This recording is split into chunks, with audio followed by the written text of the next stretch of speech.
ஒரு குட்டி கதை ஒன்று சொல்றேன்.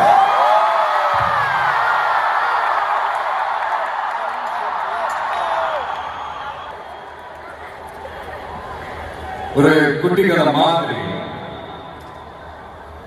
ஒரு ஆட்டோக்காரர் ஒரு கர்ப்பிணி பெண்ணை ஆட்டோவில் ஏற்றிக்கிட்டு ஹாஸ்பிட்டலுக்கு போகிறாங்க. பெரிய மழை பெய்ஞ்சிட்டு இருக்கு. அப்போ அவர்கிட்ட இருந்த அந்த கொடையை அந்த கர்ப்பிணி பெண்ணுக்கு கொடுத்துட்டு இதை எடுத்துக்கிட்டு போமா அப்படின்னு சொல்றாங்க. அப்போ அந்த பொண்ணு சொல்றாங்க, ஆனா இது எப்படி நான் உங்ககிட்ட நான் திருப்பி கொடுக்கறது? அதுக்கு அந்த ஆட்டோக்காரர் சொல்றாரு, வேற யாருக்காவது தேவைப்படுறவங்களுக்கு கொடுத்துருமா அப்படின்னு சொல்லிட்டு அவர் போயிடுறாரு. அந்த கர்ப்பிணி பெண் அந்த கொடையை எடுத்துக்கிட்டு ஹாஸ்பிட்டல் வாசலுக்குள்ள போகும்போது அந்த வாசல்ல ஒரு பெரியவர் மழைக்கு பயந்துக்கிட்டு அப்படியே கை கட்டிட்டு நின்றுட்டு இருக்கிறார்.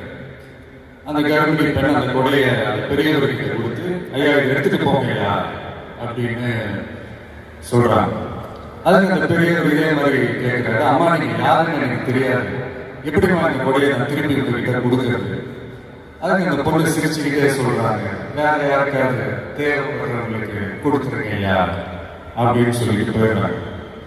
உடனே அந்த பெரியவர் கொடையை எடுத்துக்கிட்டு பஸ் ஸ்டாப் வர்றாரு. பஸ்ல வந்து ஏறி போகும்போது அங்க பாக்குறாங்க ஒரு பூக்கார அம்மா பூவை வச்சுக்கிட்டு ஒரு அட்டையை மழைக்காக பிடிச்சிக்கிட்டு உட்கார்ந்துட்டு இருக்காங்க.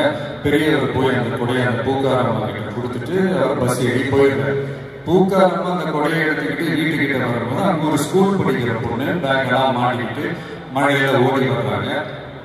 அவங்க போய் அந்த ஸ்கூல் பொண்ணுகிட்ட கொடையை கொடுத்துட்டு மழையில நனையாதமா இதை எடுத்துக்கிட்டு போங்க அப்படின்னு சொல்றாங்க. அந்த பொண்ணு தேங்க்ஸ் அப்படின்னு சொல்லிட்டு வீட்டுக்கிட்ட வரும்போது அந்த பொண்ணோட அப்பா பதட்டத்தோட வாசல்ல நின்றுட்டு இருக்கிறாரு. பொண்ணு மழையில நனைஞ்சிட்டு வரணுமே அப்படின்ட்டு. அந்த அப்பா வேற யாரும் இல்லை, அந்த ஆட்டோக்காரர்.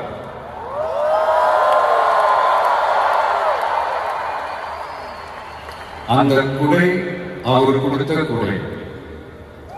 So the moral of the story is,